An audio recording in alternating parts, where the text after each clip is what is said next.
The United Earth Council chamber buzzed with tension. President Miller, a stern yet compassionate leader, paced back and forth.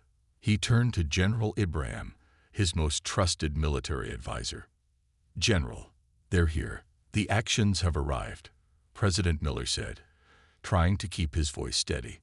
General Ibrahim, a seasoned warrior with countless battles behind him, nodded grimly. "We knew this day would come. Have they made contact?" Dr. Evans, the council's scientific advisor, looked up from her device. "Yes, they're demanding our best warrior to fight in their arena. Refusal means annihilation." President Miller sighed deeply. "We have no choice. We need a champion." Far away from the bustling cities, in a quiet cabin nestled in the woods, John sat by the window, lost in thought. His daughter, Sarah, approached him, her eyes filled with worry. "Dad, they need you," Sarah said softly, breaking the silence. John, a retired soldier with a past full of battles, turned to her. "I'm done fighting, Sarah. I've lost too much already." Sarah's voice trembled with urgency. "You're the best we have. If you don't go, Earth is finished." John looked into his daughter's eyes, seeing the plea and hope in them. He paused, then nodded resolutely. "All right. For Earth, I'll do it." John entered the chamber, his presence commanding attention. President Miller and General Ibrahim turned towards him, their expressions a mix of relief and gratitude. "I'll be your champion," John declared, his voice firm. President Miller stepped forward, extending his hand. "Thank you, John. The actions will take you to their arena." General Ibrahim saluted him, respect evident in his eyes. "Good luck, soldier. Show them what humanity is made of." John returned the salute. "I will." John was escorted to the Axiom mothership, a massive structure looming ominously in space. As he stepped off the transport, he was met by the Axiom commander, a tall and imposing figure with a sneer on his face. "Welcome, human. Ready to meet your end," the Axiom commander taunted. John remained calm, his expression unchanging. "Just tell me where to fight." An Axiom guard, smaller but equally intimidating, led him through the ship's corridors. "This way. Your first opponent awaits." The arena was a colossal structure filled with roaring spectators from various alien species. The air was thick with anticipation as John stepped into the center. An announcer's voice boomed through the arena, amplified by unseen technology. "Welcome to the Grand Arena. Today, a human dares to challenge our champions," the announcer declared. The crowd responded with a deafening roar. John glanced around, assessing his surroundings. He took a deep breath, steeling himself for the battle ahead. From the opposite end of the arena, a massive alien warrior emerged. The creature growled, its eyes fixed on John. "I will crush you," the alien warrior snarled. John dodged the first attack with agility, his movements precise and controlled. "We'll see about that," he replied, his voice calm and steady. The alien warrior swung a massive weapon, but John was too fast. He countered with a swift and powerful strike, catching the alien off guard. "You're fast, human," the alien acknowledged, struggling to regain balance. "And strong," John added, landing another blow. The alien warrior fell to the ground, disbelief in its eyes. "Impossible," it gasped. The announcer, clearly shocked, declared, "The human wins." The crowd, initially silent, erupted in gasps and murmurs. The Axiom commander watched from above, his face darkening with anger and surprise. "This human is different. We underestimated them," he muttered to his advisor. John looked up at the commander, his gaze unwavering. "Who's next?" he asked, his voice carrying a quiet confidence. Back in the command chamber, the Axiom commander was seething with rage. "Prepare the next challenger. This human won't win again," he ordered, his tone harsh. The Axiom advisor, usually calm, showed signs of worry. "What if he does?" he questioned. The commander's expression grew even darker. "Then we face a true threat," he admitted. News of John's victory spread quickly back on Earth. The council members were gathered, watching the live feed with bated breath. President Miller's face broke into a rare smile. He did it. He actually did it, he said, almost in disbelief. General Abraham nodded, pride evident in his eyes. I told you he was the best. Now let's hope he can keep it up. Dr. Evans, who had been skeptical, now looked at the screen with newfound hope. If anyone can, it's John.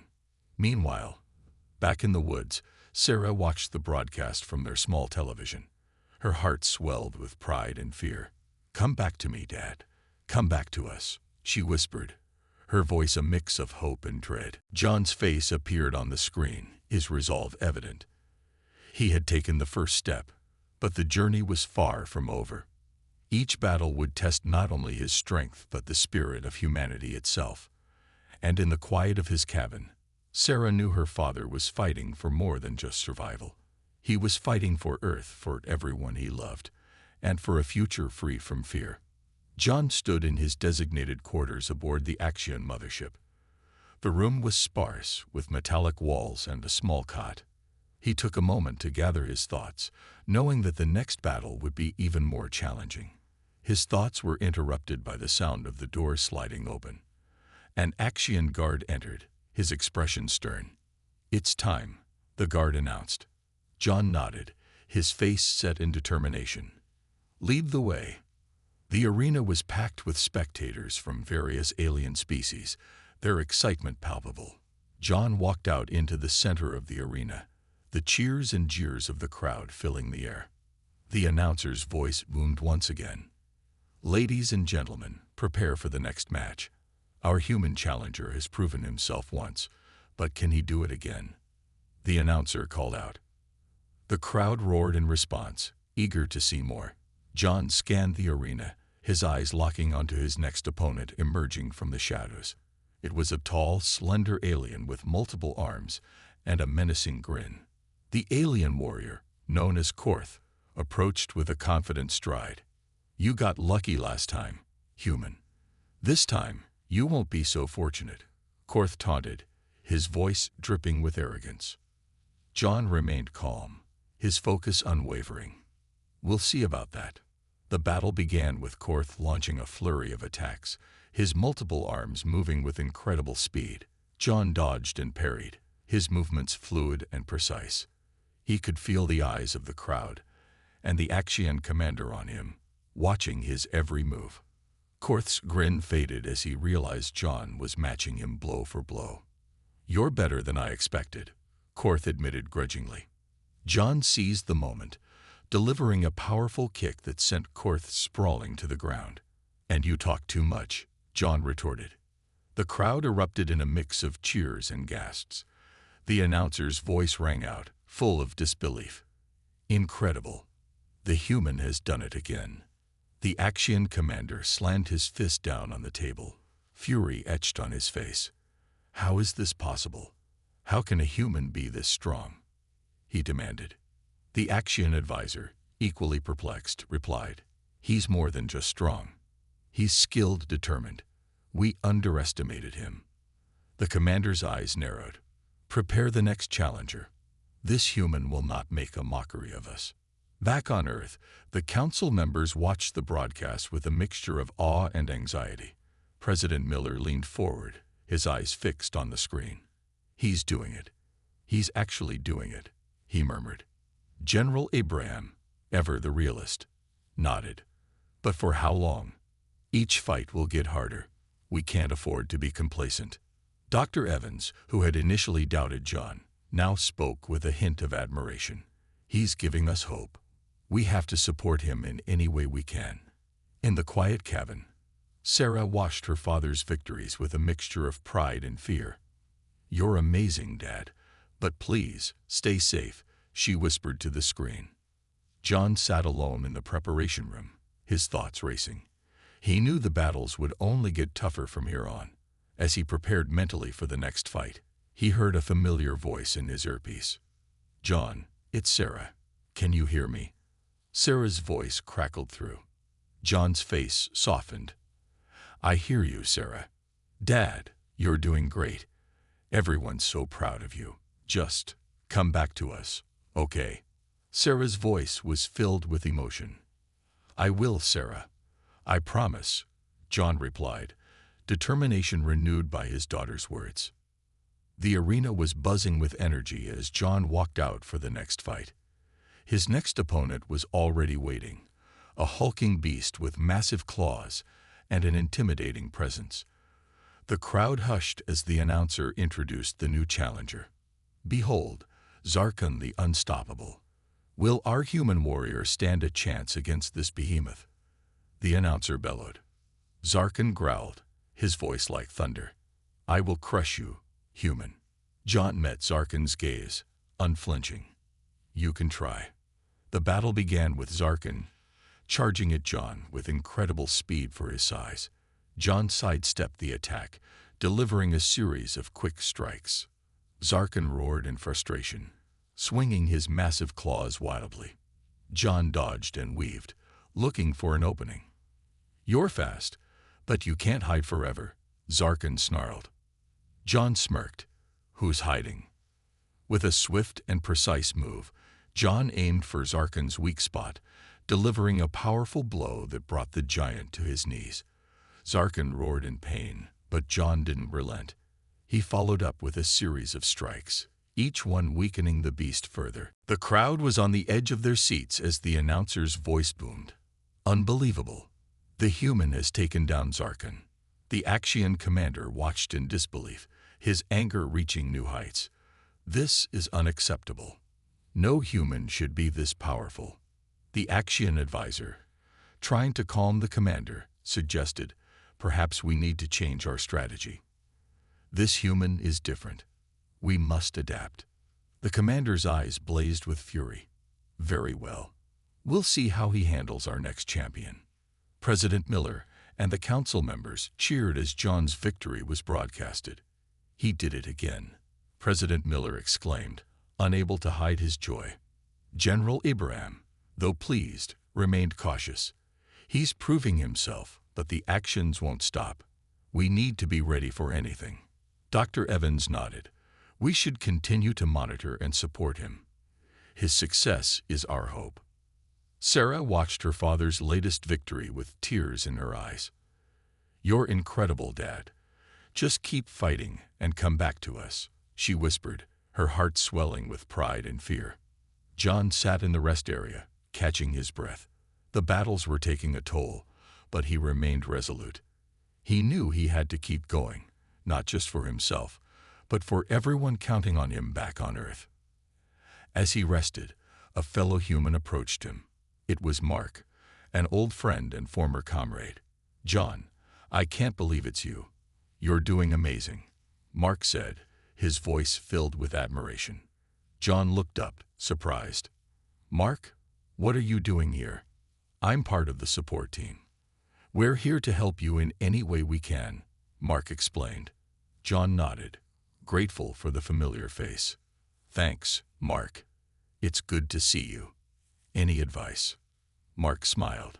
Just keep doing what you're doing. And remember, you're not alone. We're all behind you. The arena was once again filled with anticipation as John prepared for the next battle. His next opponent was announced, a swift and deadly alien known for its agility and precision. Introducing Veller the Swift. Can our human champion keep up? The announcer's voice echoed. Veller smirked, eyes locked on John. You've done well so far, human. But speed is my domain. John squared his shoulders, ready for the challenge. Let's see if you can catch me. The battle began with Veller moving at blinding speed, striking from all angles. John relied on his training, using every bit of his reflexes to dodge and counter. It was a dance of agility and precision, each movement calculated and deliberate. You're good, but not good enough, Veller taunted, launching another rapid attack. John smirked, finding an opening. You talk too much. With a swift maneuver, John delivered a blow that sent Veller sprawling. The alien warrior struggled to get up, but John didn't give him the chance. He followed up with a series of strikes, each one landing with perfect accuracy. The crowd watched in stunned silence as the announcer declared, "The human wins again." The Axian commander's fury was palpable. "This cannot continue. We must find a way to defeat him." The Axian advisor, ever the strategist, suggested, "Perhaps it's time we change the rules. Let's see how he handles multiple opponents." The commander's eyes gleamed with a new plan. "Yes, let's see how the human fares against overwhelming odds." The council members watched in awe as John continued to defy the odds. President Miller's face was lit with hope. "He's doing it. He's really doing it." General Ibrahim nodded, though his expression remained serious. "We need to be ready for whatever comes next. The actions won't make it easy." Dr. Evans, inspired by John's resilience, added, "We have to believe in him. He's our best chance." Sarah watched her father's victories, her heart swelling with pride. "You're amazing, Dad. Just come back to us," she whispered, her voice filled with emotion. John stood alone, preparing for the next challenge. He knew the battles would only get tougher, but he was ready. He had to be, for Earth, for his daughter, and for the future. As he stepped out into the arena once more, he could feel the weight of the world on his shoulders. But he also felt something else, the unyielding spirit of humanity, pushing him forward, driving him to succeed against all odds.